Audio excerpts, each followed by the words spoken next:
أحيانا نبحث عن الراحة في أماكن بعيدة وننسى أنها كانت دائما قريبة منا، في تفاصيل بسيطة، في كوب دافئ، أو حتى في نبتة صغيرة تحمل في داخلها أسرار الطبيعة. إذا كنت هنا الآن فربما أنت بحاجة لهذه اللحظة من الهدوء، لحظة تأخذ فيها نفسا عميقا وتنسى كل شيء من حولك. ادعمني بلايك واشترك في القناة وخلي هذا المكان ملجأ كلما احتجت راحة. عنوان هذا الفيديو: حكاية الزعتر، دفء الطبيعة في كوب.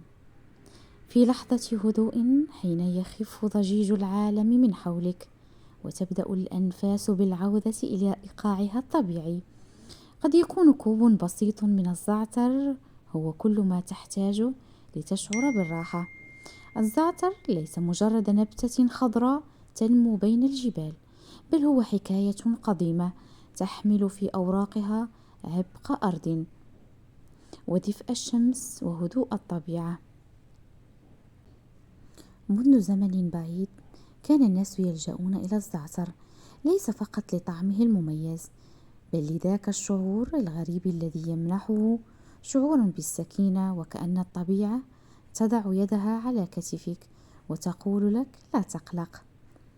رائحة الزعتر وحدها كفيلة بأن تأخذك بعيدا إلى صباح هادئ في قرية بعيدة، حيث الهواء النقي والوقت يمشي ببطء والحياة أبسط بكثير. وعندما يغلى الزعتر في الماء تبدأ قصة أخرى، قصة دفء تنتشر في المكان وتملأ الروح قبل الجسد. ويعرف الزعتر بأنه يساعد على تهدئة الأعصاب، وقد يمنحك لحظة استرخاء بعد يوم طويل مليء بالتفكير والتعب. ليس سحرا، بل هو توازن بسيط بين الإنسان والطبيعة. كوب من الزعتر قد يكون رفيقك في المساء، حين تحتاج أن تهرب قليلا من كل شيء، أن تبتعد عن الضجيج وتعود لنفسك قليلا.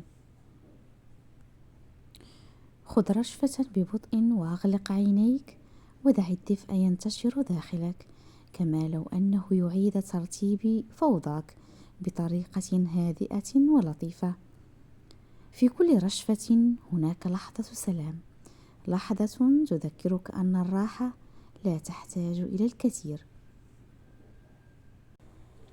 الزعتر أيضا يرتبط بذكريات جميلة، بمائدة بسيطة، بخبز طازج وزيت زيتون ولحظات عائلية دافئة. هو جزء من تفاصيلنا من أيامنا العادية التي تصبح جميلة حين نعيشها بوعي. وربما أجمل ما في الزعتر أنه لا يطلب شيئا، فقط يمنحك هدوءا صادقا في عالم سريع مليء بالضغوط. وقد ننسى أن نهدأ، أن نتوقف، أن نمنح أنفسنا لحظة راحة. لكن الزعتر يذكرك دائما أن البساطة هي سر الطمأنينة. جرب في إحدى الليالي أن تحضر كوبا من الزعتر، أطفئ الأنوار القوية واجلس في هدوء، بدون هاتف، بدون ضجيج، فقط أنت وكوب دافئ ونفس يعود ببطء إلى سلامة. ستشعر أن الأمور ليست معقدة كما تبدو، وأن قلبك كان يحتاج فقط إلى استراحة صغيرة.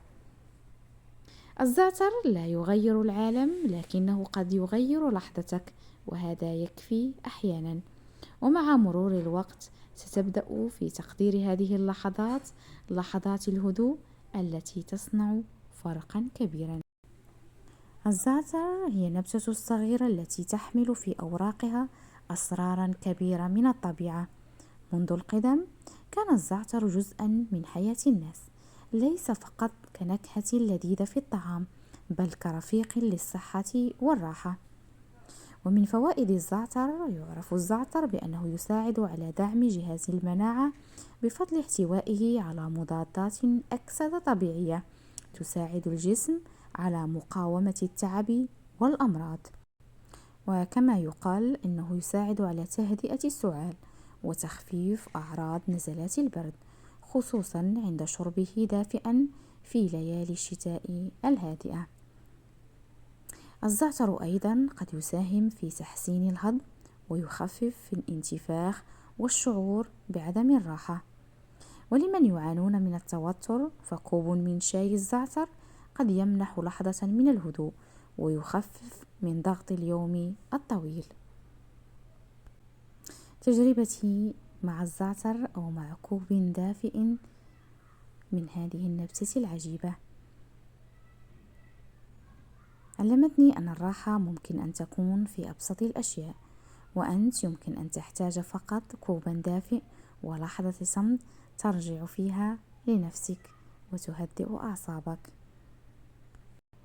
وفي ختام حديثنا على الزعتر، تلك النبتة البسيطة التي تحمل في طياتها الكثير من الفوائد، ندرك أن الطبيعة رغم بساطتها قادرة على أن تمنحنا ما نحتاجه من راحة وتوازن.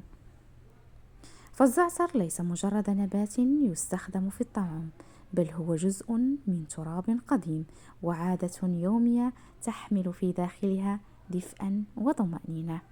وربما ما نحتاجه حقا ليس فقط ما يقدمه الزعتر من فوائد، بل تلك اللحظة الهادئة التي نصنعها لأنفسنا حين نجلس ونهدأ ونمنح أجسامنا وعقولنا فرصة للراحة.